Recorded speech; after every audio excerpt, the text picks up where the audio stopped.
they stopped me and they said my plate number was faded. And they said they were taking me to their station.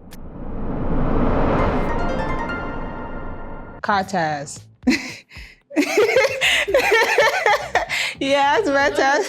Car tires. Yeah. The car was a gift, so but then the tires went bad and I had to pay for them. It was a little annoying because I paid for it on Children's Day. So I was like, I'm just a baby. I'm just a child. I guess it felt peaceful, because it was over something silly. It was over elections. So elections, Tinubu, Peter Obi. But so I was just like, okay, it's no problem. Like, I don't know. I feel like it's such an serious reason for a breakup, but it is what it is, and we don't speak till dates. My very first celebrity crush. I think it was Kate. No, Miley Cyrus. Oh my God, yes, it was Miley Cyrus. Hannah Montana, yes, it was Miley Cyrus. I loved her. Yes, watching her from Hannah Montana and then getting to know, she's, the whole double life thing. She was Miley, she was also Hannah. Yeah, she was my very first celebrity crush. Oh my God. My friend said I fell face flat on the ground. I don't remember that, but they told me I fell face flat. They had to carry me. And then the next morning I woke up and they were looking at me like, yo, do you know what happened? They were like, the woman, they were like, guy, you were so out of it. Because, that was my very first time getting drunk. Heartbreak. Is it the kind of heartbreak that makes you change your life, go back to Christ, go back to God, that kind of thing? Not too deep, but it was in secondary school over something small. I told my crush I liked him. He didn't like me back. And I was sad. But I did get heartbroken recently.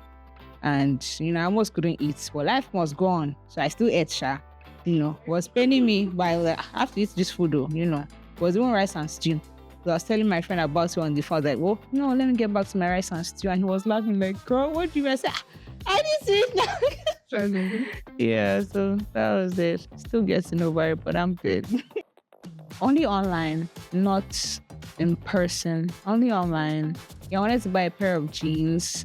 The price was actually questionable. I blame myself. Me too, I was looking for a wolf. They looked affordable. I think I paid for 2 pairs. And then vendor stopped responding. I can't remember. Maybe like 15K. This was like 4 or 5 years ago. Things were affordable. I think a pair was like maybe 7K or something like that.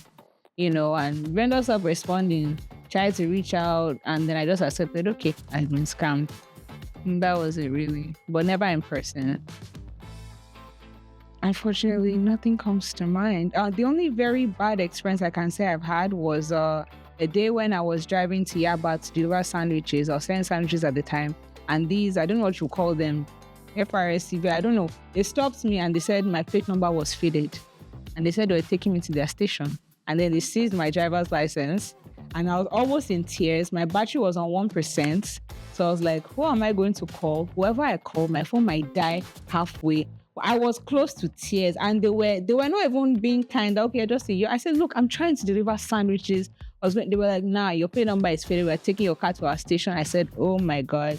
So I had to call one of my uncles who bailed me out. He spoke with them on the phone. Thankfully, my phone didn't die. But that was a very, very horrible experience. Thinking about it, that was awful. The most awful experience I've had in Lagos, I can say. My first time made it feeling, it was in secondary school.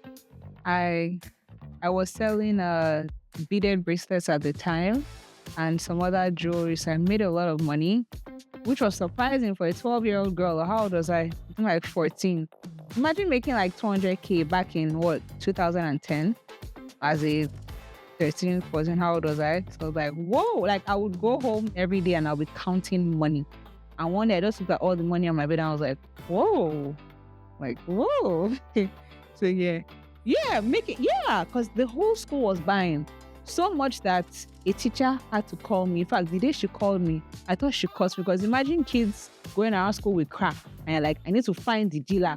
She was like, you, they're the one selling those bracelets. I was like, yes, ma'am. The one, she's like, can you make for me and my daughter? I was like, I think you wanted to like scold me or something. I told me to stop making them for the whole school because it was contraband back then. You shouldn't really be wearing colorful stuff. Yeah. Oh my God, secondary school.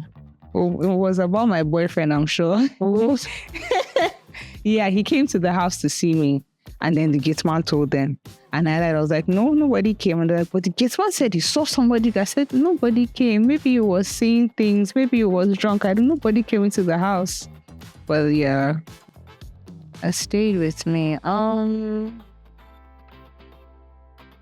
Maybe a complaint about my lips, I guess, because growing up, I was bullied a lot. They'll say you kissed the pot, you kissed fire, you kissed kettle, you kissed different things. So someone saying, "No, you have nice lips." I was like, "Oh, really? Like, do you know how many people have mocked me about this?" Yeah, sometime in uni, I fell in love, deeply in love. I was literally telling my friends that it's juju, because I was like, it has to be juju. But it felt so real at the time. Still feels like that. I feel like I'll always have a soft spot for that person. So I guess it was real love. Weird. I don't know. I like crooked teeth. Depending on how crooked though, because crooked can pass crooked. But crooked teeth, yeah, I kind of like them sometimes, depending on how crooked. I wish I could even cheese, because I was so ill at the time. It was Valentine's Day. And that's the day my boyfriend at the time decided he was going to ask me to be his girlfriend. And he was being so weird. I thought he was going to kidnap me, because he said, switch off your phone, And I had 2 phones. I had to text my sister like, yo, this guy said I switch off my phone. Call me in like 1 hour if you don't hear from me. So he had, it was in his house. So there were flowers on the floor with candles from the ante room to the stairs, upstairs to the bedroom, candles everywhere, a bouquet of flowers, a bouquet of my favorite chocolates, gifts. And yeah, from the ante room going up to the bedroom, there were notes, different notes that I was picking up. It was just so surreal. I was like, oh my God, I thought he wanted to kidnap me.